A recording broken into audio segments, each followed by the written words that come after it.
Le vrai but de la prêtresse du chaos, Lancelot, l'élu du lac, Jéricho, pas si détestable que ça, mais clairement manipulé. Lancelot encore qui aurait peut-être absorbé l'entièreté du lac, ou peut-être pas, sans oublier la véritable apparence de la dame du lac et la nature même du lac enfin révélée. Ce chapitre était juste trop complet et incroyable, et bien sûr qu'on va en parler. Donc yo les bros, ici Big Manga, j'espère que vous allez bien, car pour ma part ça va super. Aujourd'hui on se retrouve pour la revue complète du chapitre 210 des 4 cavaliers de l'Apocalypse, la princesse du lac et le garçon. Un chapitre, comme je l'ai dit, vraiment complet. On y découvre énormément de choses. Le vrai but de la dame du lac, son histoire, la nature même du lac, Jéricho qui au final n'est peut-être pas vraiment détestable, Lancelot qui semble être l'élu du lac pour une raison encore inconnue, et plein d'autres détails qu'on va analyser en profondeur dans cette vidéo. Alors installez-vous confortablement parce que tout ça, on va le décortiquer ensemble. J'espère vraiment que la vidéo vous plaira. Aussi, avant d'aller plus loin, vous connaissez la chanson. Pensez à liker, à partager, à vous abonner si ce n'est pas encore fait, même si perso je sais que c'est déjà fait putain. Et surtout, lâchez vos avis et tout dans les commentaires. Je vous lis et essaie de tous vous répondre. Sur ce, je ne vous embête pas plus. Bonne vidéo à toutes et à tous. Let's go!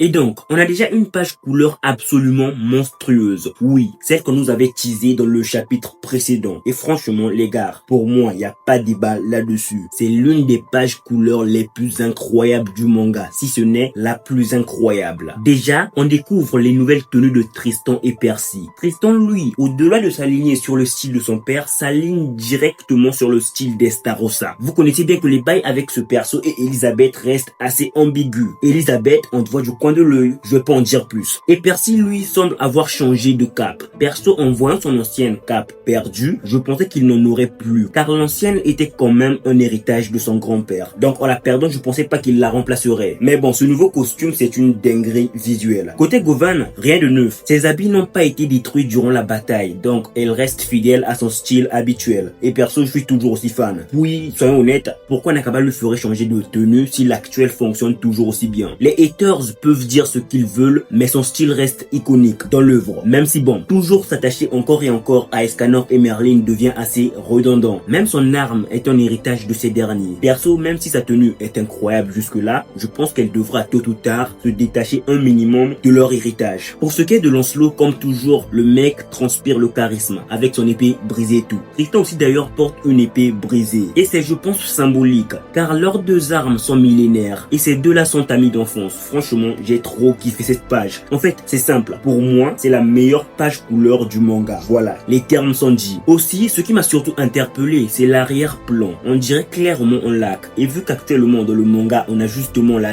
dimension du lac qui vient d'être introduite, je me suis dit, attends, ils vont partir là-bas? Mais honnêtement, j'en doute clairement. Perso, je pense juste que Nakaba s'est un peu fait plaisir avec le thème du moment. Mais bon, trêve de bavardage. Passons vraiment aux choses sérieuses. N'hésitez pas déjà à me donner vos avis sur cette page. Et donc le chapitre commence véritablement avec Lancelot et Jéricho stupéfaits devant cette mystérieuse femme qui se tient debout sur la surface de l'eau. Celle-ci se dit ravie son détour de rencontrer Lancelot. Étonnement total pour ces derniers parce que pour eux, c'est censé être leur première rencontre. Ensuite, voulant savoir qui elle est, elle leur explique alors qu'elle est née du chaos et que les visiteurs de cet endroit l'appellent la princesse du lac ou du moins la dame du lac, selon les interprétations bien évidemment. En fait, dans la version japonaise de base, il n'y a pas vraiment de distinction entre les deux termes. C'est plutôt les traducteurs qui mettent parfois princesse ou dame du lac. Mais pour rester dans l'ambiance arthurienne, on va dire dame du lac. Évidemment, cette révélation les laisse sous le choc. Et la dame du lac, elle, ne cache pas du tout son intérêt pour Lancelot. Elle veut clairement lui parler en privé. Mais Jéricho, fidèle au poste, le place immédiatement derrière elle, méfiante face à cet inconnu. Parce qu'ils ne savent absolument pas quelles sont les véritables intentions de cette femme. Aussi, pour ceux qui se demandent si elle est du côté des gentils ou des méchants, ou juste si elle est bonne ou mauvaise, on va y revenir parce que ses actions sont tout sauf claires. Après cela, un chevalier finit enfin par s'avancer vers eux, leur demandant ce qu'ils font ici. Et forcément, Lancelot, qui voit enfin un signe de vie pour la toute première fois depuis leur arrivée ici, court vers lui pour lui expliquer la situation. Il se demande même si ce chevalier pourrait faire partie de ceux qui ont disparu à Britannia. Et visiblement, il a raison. Pendant ce temps, la dame du lac disparaît, replongeant dans les eaux sans un mot. Et franchement, Je me demande même si ce chevalier l'a vu. Parce que quand il arrive, il ne parle qu'à Lancelot et Jericho comme s'ils étaient seuls ici. Alors qu'il y avait littéralement la dame du lac pas loin d'eux. Mais bon, sait-on jamais. Ensuite, une fois qu'il comprend la raison de leur venue dans cette dimension, ce chevalier attaque soudainement Lancelot sans prévenir. Heureusement, Jericho intervient à temps et le sauve de justesse, recevant une petite coupure. Le chevalier leur crie alors qu'il ne leur laissera jamais ce lac, parce qu'il lui appartient. Évidemment, Lancelot et Jericho ne comprennent absolument rien à ce qu'il raconte. Mais le combat éclate. Lancelot se fait emporter par une puissante rafale magique. Et là, Jericho riposte instantanément. Parce que si ce chevalier pense que ce lac est à lui, alors Lancelot lui est sous la protection directe de Jericho. Et elle ne rigole pas avec ça. En une seule attaque, elle le pulvérise, le projetant droit dans le lac qu'il revendiquait. Mais ce qui suit est encore plus étrange. Le chevalier, une fois tombé dans l'eau, semble littéralement absorbé par le lac lui-même, incapable de nager pour en sortir. Et donc, après le combat, Lancelot aide Jericho avec sa coupure, en déchirant un morceau de ses vêtements pour la refermer. Et là, bien sûr, même Jericho le notifie. On retrouve clairement le style de son père à l'époque où il faisait partie des péchés capitaux. Ensuite, Jericho prend un moment pour analyser la situation. Elle en déduit que ce chevalier a probablement tué ses compagnons vu que son armure était couverte de sang. Et la raison de tout ça, c'est sûrement le lac lui-même. Elle n'a maintenant plus aucun doute. Ce chevalier avait perdu la raison. Et ce lac est vraiment de plus en plus étrange. Car déjà, il s'étend à perte de vue. Il abrite une femme mystérieuse qui apparaît et disparaît à sa guise. Et son eau à elle seule peut nourrir n'importe qui, effacer la fatigue. Et même, plus inquiétant encore, augmenter la puissance magique de ceux qui la consomment. Elle le notifie aussi car en lançant son attaque, elle voulait juste désarmer ce chevalier. Mais la force qu'elle a dégagée était bien trop grande, ne pouvant donc pas contrôler ce gain énorme de puissance. En se rendant compte de toutes les bizarreries derrière ce lieu, Jericho conseille immédiatement à Lancelot d'éviter un maximum de boire cette eau avant qu'il ne soit trop tard, même si en réalité ils n'ont pas vraiment le choix puisque c'est justement cette eau qui les nourrit depuis leur arrivée. De son côté, la dame du lac continue de les observer de loin, silencieuse, avant de replonger dans les profondeurs. Mais bon, bien sûr, je n'aurais pas manqué de notifier cela. En fait, souvent, j'ai de très bonnes intuitions parce qu'écoutez bien ce que je disais un peu au second degré dans ma review précédente. Alors peut-être donc qu'en fin de compte, tout comme Lancelot, peut-être qu'elle aussi a acquis une puissance magique incroyable. Et si ce n'est pas directement lié à la dame du lac, peut-être que c'est juste l'effet de cette eau qu'ils ont bu encore et encore. Une sorte d'augmentation progressive de leur stat magique. Parce que soyons honnêtes, la force que détient Jericho actuellement, ce n'est clairement pas normal. Et ben voilà, ça se confirme au moins un minimum avec les explications de Jericho. L'eau de ce lac augmente bel et bien les statistiques magiques ou du moins les capacités de ceux qui la consomment. Mais aussi, le vrai problème, c'est maintenant la folie qu'elle entraîne, exactement comme pour ce chevalier. Et attention, je pense que beaucoup se trompent probablement sur la nature même de cette folie. Spoiler alerte, ce n'est pas juste une sorte de surprotection de ce lac, comme avec ce chevalier.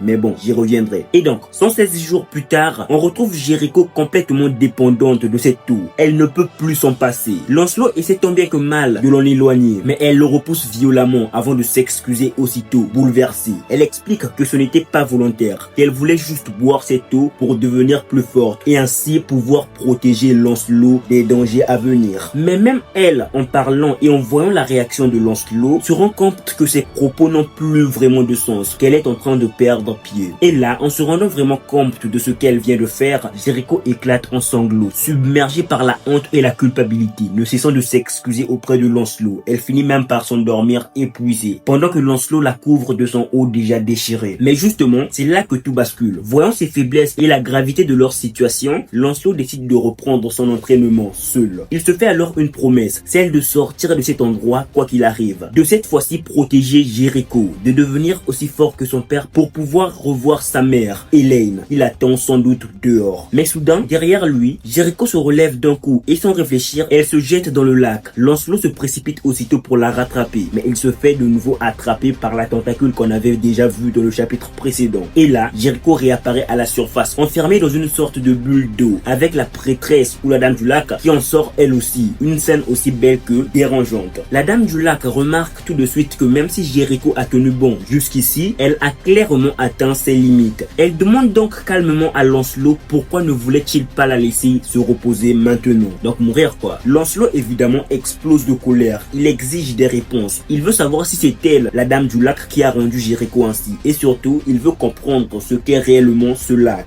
Et là, la dame du lac finit enfin par lui révéler la vérité. Une vérité aussi froide que le lac lac lui-même. Quiconque continue de boire l'eau de ce lac encore et encore se condamne à une mort certaine, car ce lac n'est pas de l'eau. C'est en réalité un réservoir de magie infinie. La concentration de celle-ci est tellement dense qu'elle s'est matérialisée visuellement. Autrement dit, ce qu'on voit ici n'est pas de l'eau, mais de la pure magie matérialisée en eau à cause de sa concentration juste exceptionnelle. En fait, ce lac est un immense réservoir d'énergie infinie créé par le chaos. Lancelot, submergé par la rage, accuse la Dame du Lac d'être derrière toutes les disparitions mystérieuses en Britannia et exige de connaître son véritable but. Mais cette fois, la Dame du Lac change rapidement d'attitude. Son regard devient plus froid, plus sérieux et presque vexé. Elle lui demande alors: pourquoi me traites-tu comme une méchante? En fait, selon elle, elle est la véritable victime dans cette histoire. Ce ne sont pas ses actions qui tuent, mais la faiblesse des humains incapables de supporter le pouvoir du lac. Ils ont choisi de boire cette eau et ce sont eux qui en meurent. Pourquoi la blâmer pour leur choix? Elle n'a jamais forcé personne à le faire. Et c'est là qu'elle sort entièrement de l'eau, révélant sa véritable apparence, une forme chaotique dans tous les sens du terme. Mais pour moi, cette forme confirme ce qu'elle disait elle-même directement. Elle est bel et bien une création pure du chaos. Et contrairement aux autres divinités issues de ce même pouvoir, son essence à elle semble être la plus proche de celle du chaos. C'est d'ailleurs pour ça que je disais dans mon short sur elle que le chaos l'aurait créée à son image. Parce que parmi toutes les entités engendrées par le chaos, c'est elle seule qui incarne réellement sa nature chaotique, même dans sa forme. Et franchement, j'ai trouvé la page juste incroyable, avec ces créatures étant exclusivement aquatiques, ce qui va dans le thème du lac et tout. Aussi, c'est confirmé ici, la tentacule qui avait attaqué Lancelot dans le chapitre précédent l'appartenait réellement. Aussi, je sais pas pour vous, mais dans ses effets les plus purs, le lac montre une vraie trace de chaos. Parce qu'en fait, contrairement à ce que beaucoup ont cru, l'eau du lac ne confère pas une obsession maladive à vouloir posséder le lac. Non. Et pourquoi je dis que ces effets ressemblent beaucoup au chaos? Bah déjà, comme on le savait, boire cette eau apaise la soif et la faim, tout en préservant de la fatigue. Mais maintenant, on apprend qu'elle peut aussi renforcer l'esprit ou les capacités de tout un chacun. Sauf que le revers, c'est qu'elle finit toujours par rendre fou. On l'a vu avec le chevalier sans nom et avec Jericho. Et ce qui est étrange, c'est que Lancelot, lui, n'est pas du tout affecté. Même la Dame du Lac elle-même le souligne. C'est précisément ce qui l'intrigue sur Lancelot. Pourquoi lui, en buvant cette eau, ne subit-il aucun contre-coup? Alors ouais, concernant ce fait, certains ont supposé que c'était grâce à sa nature hybride ou encore grâce au sang de Ban qui coule dans ses veines et celui d'Elaine qui a reçu l'eau de la fontaine de jouvence pour réellement revenir à la vie. Sur le papier, ça se tient. Elaine est, je le rappelle, normalement immortelle actuellement. Je crois que je vais en parler dans un futur short la concernant. Mais en y repensant, je trouve que cette explication sur Lancelot ne colle pas totalement. Parce que si c'était juste une question de résistance physique, on verrait aussi des effets physiques comme par exemple Escanor qui a vu son corps humain s'affaiblir de l'intérieur sous le pouvoir du soleil. Or ici, c'est uniquement mental. Ce que provoque le lac, c'est une forme de dégradation psychologique, une dépendance totale à l'eau, presque comme une drogue. Les victimes finissent persuadées que boire cette eau, encore et encore, est la solution à tous leurs problèmes. Et c'est là que ça devient intéressant. Le chevalier sans nom, lui, voulait posséder le lac. Mais Jericho, elle, c'était différent. Même après avoir perdu la raison, elle continuait de se battre pour protéger Lancelot. Elle ne voulait pas garder le lac pour elle. Elle voulait en boire encore, juste pour devenir assez forte pour défendre Lancelot. Et c'était ça son désir profond. Et du coup, ça donne une autre lecture. Peut-être donc que l'eau du lac, en rendant fou, ne fait pas croire à quiconque que le lac l'appartient, mais amplifie simplement les désirs les plus profonds de ceux qui la consomment, jusqu'à les transformer en obsession. Et pour ceux qui prennent ce fait pour expliquer la véritable source des sentiments amoureux de Jericho envers Lancelot, bon, personnellement, j'y crois pas une seconde. Non, pour moi, elle reste détestable. Du moins, celle qu'on retrouve 5 ans plus tard dans l'arc lyonnaise. En fait, si c'était réellement le cas, Lancelot, connaissant déjà les effets de cette eau sur les humains, l'aurait, je pense, remarqué. Mais bon, attendons un peu. Jusqu'à preuve du contraire, la Jericho qu'on voit dans l'arc lyonnaise est détestable. Bien sûr, pas celle qu'on voit actuellement. Celle-là, elle est normale en fait. Même si elle devient un peu détraquée. Aussi, si on pousse la réflexion plus loin, le vrai facteur qui permet peut-être à Lancelot de résister à l'effet du lac, c'est peut-être pas son corps, mais son esprit. Parce que, soyons clairs, les gènes de Ban et d'Elaine renforcent surtout le physique de ce dernier, mais pas forcément sa stabilité mentale. Donc, à ce stade, on peut penser que si Lancelot tient bon, c'est parce qu'il a un mental exceptionnel. Peut-être que ça reflète tout simplement la bonne moralité ou le fait qu'à cette époque, il était encore un enfant, innocent, pur, avec des désirs pas encore assez forts pour le dévorer. Et perso, je crois pas du tout à l'idée que le lac l'aurait choisi ou quelque chose du genre. Si c'était le cas, la Dame du Lac elle-même l'aurait remis remarqué ou au moins l'aurait laissé entendre quelque part. Mais dans ses paroles, c'est clair. Ce qui l'intrigue chez Lancelot, ça vient de lui, pas du lac. Donc pour moi, il y a 3 pistes possibles. Soit c'est lié à sa condition psychologique à ce moment-là, soit à sa biologie unique, soit à sa magie elle-même. Oui les amis, peut-être que sa magie est vraiment liée au lac. Honnêtement, je pense que ces 3 suppositions se défendent. Mais je suis curieux de savoir ce que vous en pensez. Avez-vous d'autres avis là-dessus? N'hésitez pas à me le dire dans les commentaires. Et donc après cela, la Dame du Lac raconte enfin son histoire à Lancelot. En fait, depuis sa création ou sa naissance en tant que lac, en fait, je comprends pas trop cette partie. Et donc, depuis ce jour, elle a toujours été liée à ce lac, incapable de le quitter. Elle s'y sentait terriblement seule. Alors un jour, elle a eu cette idée, explorer le monde extérieur à travers un corps humain. Et c'est là qu'elle a commencé à attirer des humains dans le lac. Des gens qui au début lui servaient surtout de compagnie, de partenaires de discussion, histoire de tromper un peu la solitude. Mais aucun d'entre eux n'a pu vraiment l'accepter elle, le lac dans son ensemble. Et d'ailleurs, pour moi, il y a toujours une vraie ambiguïté à ce sujet. Est-ce que la Dame du Lac est le lac tout entier ou est-ce qu'elle a été créée à partir du lac? Parce que si elle est née du lac, alors ouais, elle pourrait logiquement se considérer comme étant le lac lui-même. Mais si elle est le lac directement, le problème pour moi c'est qu'elle ne parle jamais vraiment ainsi. Elle dit toujours le lac, comme si c'était quelque chose de distinct d'elle, mais se considère comme ce lac. Moi personnellement, je pense qu'elle est née du lac, pas qu'elle est réellement le lac. Et ce lac justement serait un immense réservoir magique né du chaos. C'est d'ailleurs pour ça qu'elle se considère comme étant née du chaos. Bref, pour moi, cette distinction est essentielle. Peut-être que c'est moi qui suis un peu fou, ou peut-être pas. Mais encore une fois, je suis vraiment curieux d'avoir vos avis là-dessus. Et donc, même en attirant tous ces humains dans ce lieu, aucun d'entre eux n'a jamais pu l'accepter, elle, le lac. Résultat, elle ne pouvait pas s'incarner, pas vraiment vivre parmi eux. Elle se sentait donc incroyablement pitoyable, seule. Mais malgré tout, un espoir est apparu devant ses yeux, Lancelot, qui lui était différent. Un humain assez spécial, capable de résister à l'eau du lac sans effet secondaire. Alors elle espérait qu'enfin ce dernier puisse la comprendre. Mais là vient le moment le plus incroyable du chapitre. Lancelot la regarde, l'écoute jusqu'au bout et lui balance littéralement « Ferme là, tu parles trop ». C'était juste incroyable. Mais franchement, il a raison. Parce que bon, tout ce qu'il voulait savoir c'était si oui ou non, c'était bien elle, la Dame du Lac, qui avait attiré tous ces humains ici. Et elle finit par l'admettre, tout en essayant de se justifier. Mais ça a eu le don d'énerver encore plus Lancelot. Parce que même si elle ne se considère pas comme étant fautive, l'histoire le montre clairement. Tout ça, c'est bien de sa faute, qu'elle le veuille ou non. Et c'est là que tout explose. Lancelot serre son arme, plein de rage. Et sur une dernière page juste incroyable, il la lance directement droit sur elle, en criant « Relâche mon maître ». Et le narrateur ajoute une phrase qui claque. Lancelot ne pardonnera jamais à celui qui blesse son maître. Puis vient la phrase finale presque symbolique du narrateur aussi. Ainsi, le garçon devient un chevalier. Et franchement, cette conclusion, elle est magistrale. Parce que oui, c'est ici que tout prend sens. Lancelot, pour la toute première fois, agit non pas en élève ou en enfant, mais en vrai chevalier. Même si elle a ses raisons, il ne peut pas du tout laisser passer cet affront de la Dame du Lac. Ce chapitre, il était à mon sens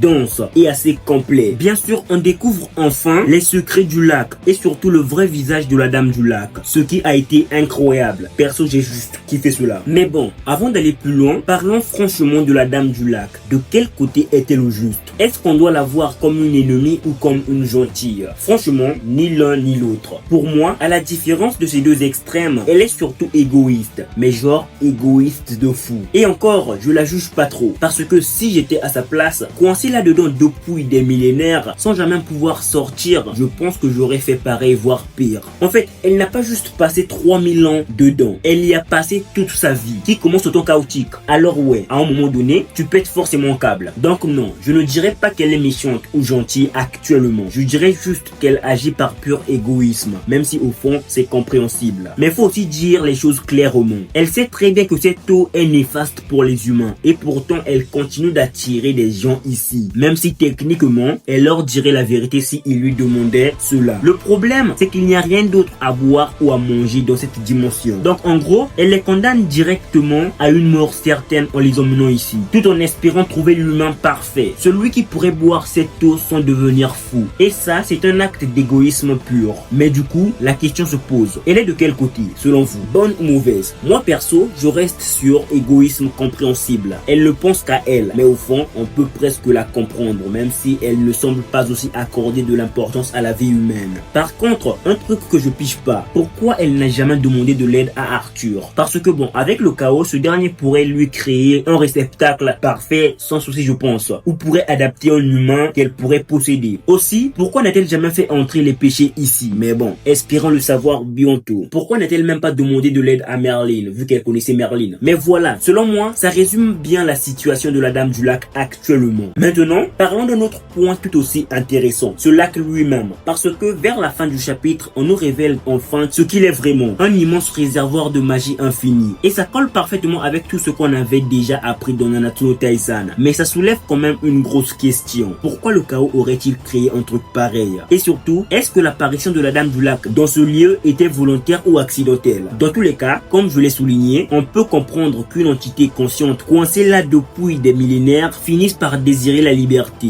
Et c'est sûrement ce besoin de liberté qui l'a poussé à attirer des gens dans le lac. D'ailleurs, ça expliquerait aussi en partie pourquoi tous ceux qui boivent son eau deviennent fous. Car il n'absorbe peut-être pas seulement la magie du lac, mais aussi les émotions de la Dame du Lac elle-même. Sa solitude, son désespoir, sa soif de contact et tout. Même si perso j'en doute un peu, ça reste pour moi une théorie assez plausible. Et c'est là que Lancelot entre vraiment en jeu. Sa capacité à résister à l'influence du lac a fait de lui la clé de sa liberté. Et la fin du chapitre nous laisse clairement entrevoir ce qui s'est passé entre eux. Comme je le répète souvent ces derniers temps, tout ça est probablement lié à la décision que Lancelot avait prise pour Jericho. Il a sûrement accepté la Dame du Lac en échange de la sécurité de son maître. Parce que sur la page où elle révèle sa véritable forme, on la voit tenir Jericho dans une bulle d'eau, comme une otage littéralement. Donc ouais, Lancelot est probablement devenu le prince du lac pour sauver Jericho. Et grâce à ça, on comprend enfin ce qui lui est arrivé pendant son absence. Et surtout, pourquoi il est devenu aussi puissant par la suite. Il ne s'est pas juste suffisamment entraîné pour atteindre ce niveau. Et il n'a pas non plus reçu ce pouvoir gratuitement.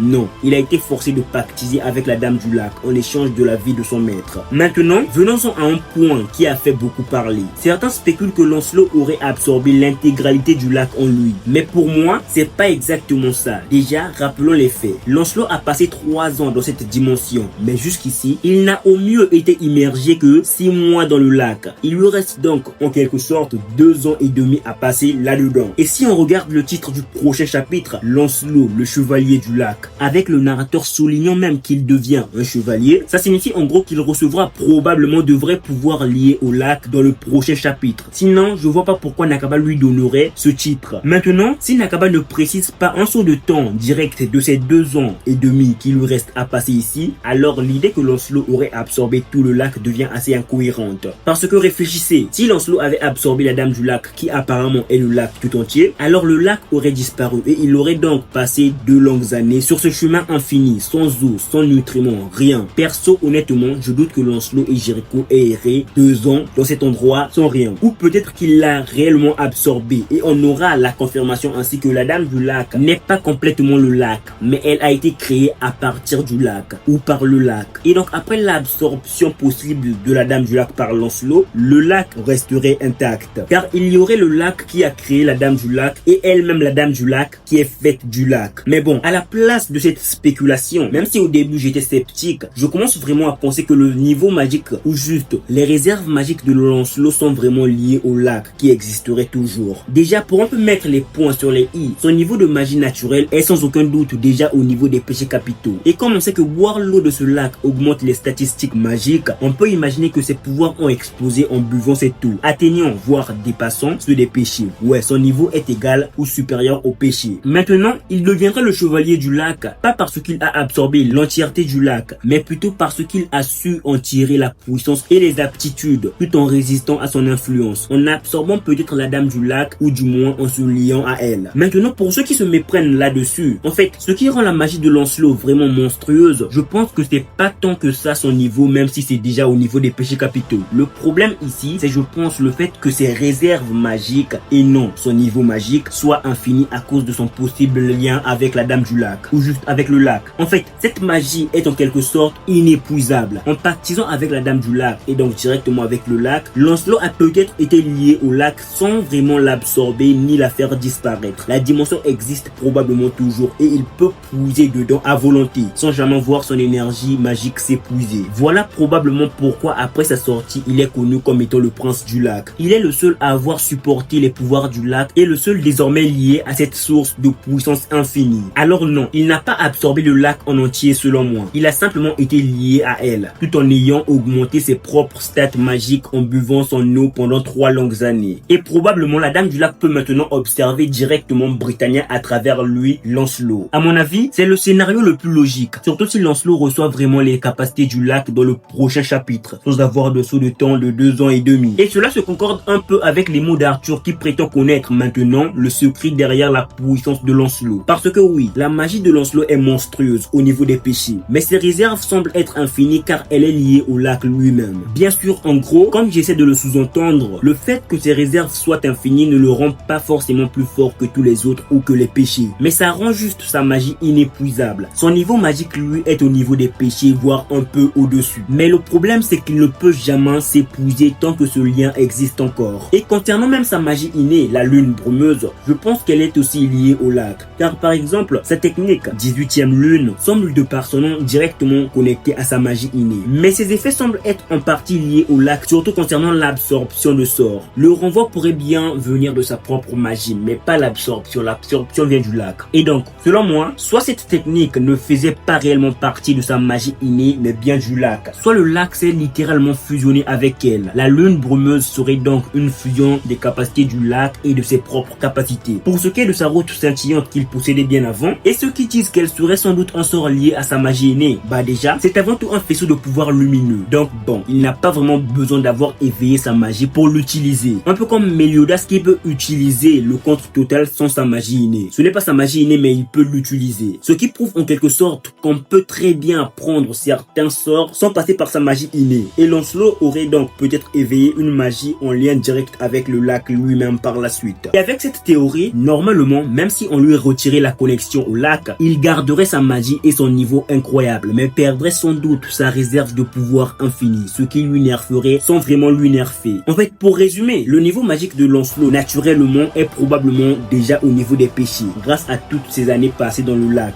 à boire cette eau. Mais ce qui change vraiment la donne, c'est sa réserve magique maintenant infinie, grâce à son lien avec le lac. Il peut puiser dedans pour renforcer en permanence sa magie. Donc si un jour Lancelot perdait cette connexion avec le lac, il ne subirait aucun nerf vraiment notable. Son niveau magique comme sa puissance physique resterait immense, rien ne changerait là-dessus. Et il aurait toujours besoin d'une arme adaptée pour exploiter sa magie, mais il n'aurait plus une réserve magique infinie. Et pour moi, c'est ce détail qui rend cette théorie complètement logique maintenant. Car avant, la théorie voulait littéralement qu'il perde tout son niveau magique en perdant ce lien pour se concentrer sur sa force physique, qui est tout simplement aussi incroyable. Et là-dessus, je n'étais pas vraiment d'accord. Mais maintenant, si son niveau de base a vraiment atteint celui des péchés normalement, alors perdre sa connexion au lac ne ferait pas vraiment chuter sa puissance. Il resterait toujours à ce niveau, mais avec une réserve magique limitée. Franchement, dites-moi ce que vous en pensez dans les commentaires, ça m'intéresse vraiment de zinzin. Perso, j'ai trouvé ce chapitre incroyable. Les dessins étaient au top, et le chapitre dans sa globalité faisait vraiment sens. J'ai hâte d'en apprendre plus sur ce possible pacte dans les prochains chapitres. Et pour confirmer encore une fois que Lancelot n'a pas vraiment absorbé l'intégralité du lac, rappelez-vous, la Dame du Lac voulait littéralement s'incarner pour explorer Britannia. Or, Lancelot a pu garder son esprit intact même après avoir reçu ses pouvoirs. Tout ça pour dire que le lac existe probablement toujours et Arthur ira sûrement demander des comptes directement à la Dame du Lac. Car c'est littéralement ce que ses propos sous-entendaient. Cette dimension existe toujours. Mais vraiment, n'hésitez pas à partager vos avis sur tout ça dans les commentaires. Je veux savoir ce que vous en pensez à fond. Même si bon, globalement, le chapitre 210 des 4 cavaliers de l'Apocalypse était ultra complet. Les dessins étaient magnifiques. On sent que Nakaba y a mis tout son cœur. On comprend enfin les vraies intentions de la Dame du Lac et même son histoire. Mais une question reste. Est-ce que cet égoïsme va prendre une plus grande ampleur dans la suite? Et surtout, qu'est-ce que Lancelot va faire pour sauver sa maîtresse? Celle qui ne peut plus boire une seule goutte d'eau sans risquer d'en mourir. Va-t-il absorber le contenu entier de ce lac ou au contraire se lier à la Dame du Lac pour enfin réaliser le but de cette dernière? Et que deviendra Lancelot, le chevalier du lac, puis plus tard le prince de ce même lac? Autant de questions qu'on verra sûrement se développer très prochainement. Parce que oui, Nakaba a clairement décidé d'en finir avec ce flashback, ce qui est juste incroyable. Mais voilà tout pour cette vidéo les bros. J'espère vraiment qu'elle vous a plu parce que moi, ça a été un pur plaisir de vous la faire. Même si bon, le plaisir ne s'est pas vraiment fait ressentir durant le montage de la vidéo. Ça m'a saoulé putain. Pour le soutien, vous savez quoi faire. Les likes, les partages, les abonnements et les commentaires. Ça fait vraiment plaisir. Sur ce, je ne vous embête pas plus longtemps. Merci d'avoir suivi jusqu'ici. Et on se retrouve très prochainement pour de nouvelles vidéos. Bonne continuation à toutes et à tous. Peace.